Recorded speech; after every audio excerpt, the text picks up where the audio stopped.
This video is a buster call. To find out more about how you can get me to do a personalized video on a topic of your choosing, head over to patreon.com/grandlinereview and scroll down to the Admiral tier. But for now, enjoy the video.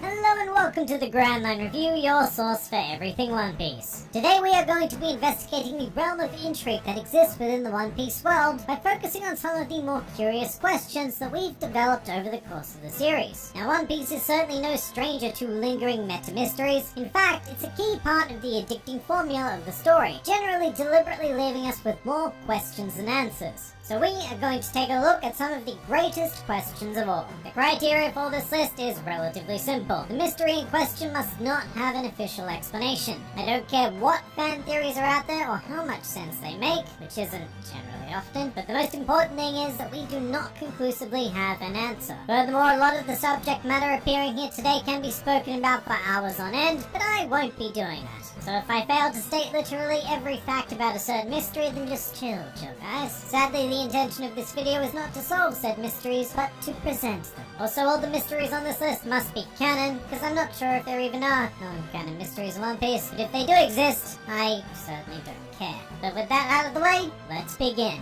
Welcome to the top 5 unsolved mysteries in One Piece. Number 5. Blackbeard's multiple devil fruits. Kicking things off today, we have a moment that quite literally shook the world thanks to the Gurukha enemy, get it? Whereby at the end of the Marineford arc, Blackbeard was somehow able to acquire a second devil fruit and use its ability in tandem with his first. This moment turned all accepted knowledge of devil fruits on its head, and exactly how Mr. Blackbeard was able to accomplish this feat is still a mystery at the time of this recording, all thanks to the power of a dark sheet. Now, to a fair few people in the One Piece fanbase, this isn't a mystery at all, because they've come to live in their own world of accepted headcanon and claim that this is possible due to the effects of the Yami Yami no Mi. And to put it simply, that might not be true. I'll concede that it is highly likely due to the fact that the Yami Yami no Mi can cancel out other fruit abilities, but at this stage, there is no way to know for sure. And honestly, if it were that simple, I just don't see the need for Oda to keep it hidden all this time. It would be a really disappointing solution to a mystery that has endured for almost a third of the series at this point. Plus, there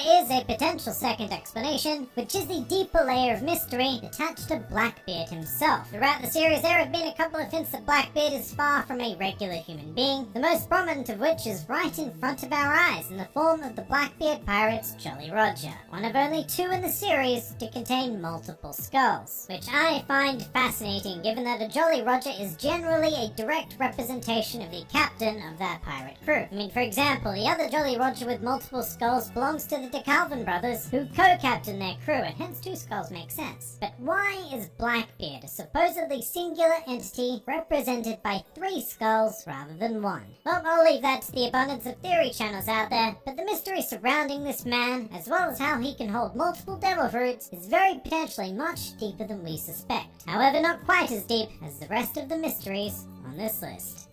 Number 4. Whatever the hell this thing was at the end of Thriller Bark. This is probably one of, if not the biggest tease in the entirety of One Piece. Following the conclusion of Thriller Bark, this entity was spotted by Lola and Lola alone actually, and it was accompanied by a note from the narrator saying that it was very fortunate that the white mist was still lingering in the Florian Triangle, covering the eerie face of what may be the largest creature we've ever seen in this world. I mean, just look at that perspective in relationship to Thriller Bark, which is the world's largest pirate ship. It's absolutely insane. The narrator also heavily implied that whatever this is in fact the one responsible for the disappearance of over 100 ships a year in the Florian Triangle, a legend that began long before Thriller Bark arrived in the area. But I guess the most annoying thing about this mystery is that it may never be solved. For every other contender on this list, I am 100% certain that we will receive an answer in time. But in this case, finding the solution could only detract from what this mystery represents. The idea that as much as we explore this world, it is simply far too big for us to ever achieve a complete understanding of it. There will always be an unknown factor, which, as frustrating as it might be, is one of the key reasons why readers and watchers alike continue to lust for adventure in this series. Number 3. Joy Boy.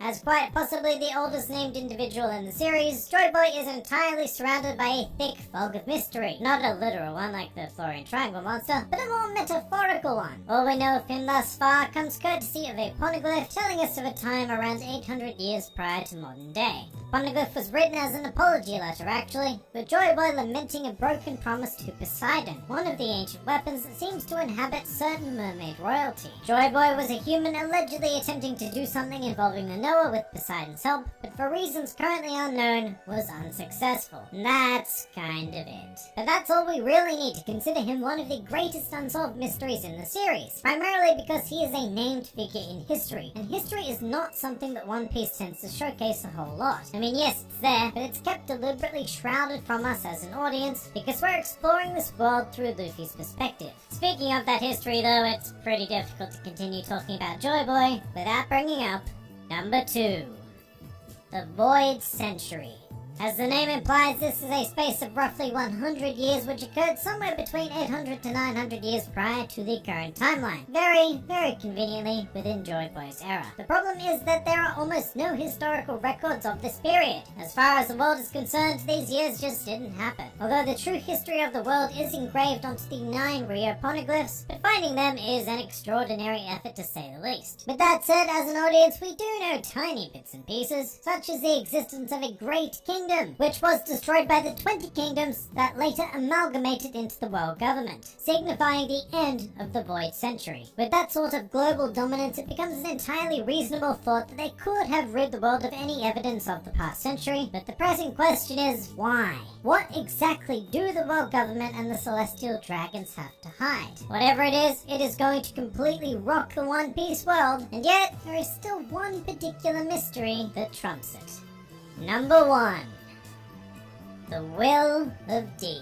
Alright, here we have the question that readers have been pondering ever since the beginning of the series. What does the D in Monkey D. Luffy stand for? And 20 years on, we still don't have much of an idea at all. If anything, the mystery has only intensified over the course of the series, as several other characters have popped up with this seemingly innocuous middle initial, including the former Pirate King Gold D. Roger, as well as the subject of the number 5 spot on this list, Blackbeard, aka Marshall D. Teach. With that said, there are most certainly characters within the world who at the very least know about the Will of D, although exactly how much they know is up for debate. At this stage, the individual who has provided the most information would be Don Quixote Rocinante, who revealed that this initial had been secretly inherited throughout history, and that in a certain land, which is probably referring to Marichois, those who bear this initial are considered the enemy of the gods, aka the celestial dragons. However, apart from the initial, the bearers of the D also share a couple of other common traits. Firstly, they are all highly subject to the machinations of fate. For better or worse, the actions of these characters seem almost out of their own control. However, in the worst case scenario, another curious trait pops up, whereby all of those subject to the Will of D die with a smile on their face. Very intriguing indeed, and certainly one of the most enduring unsolved mysteries in the series.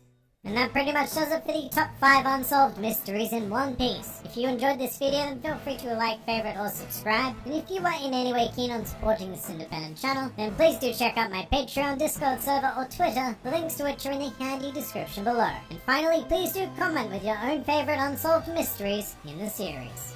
This has been the Grand Line Review, and I'll see you next time.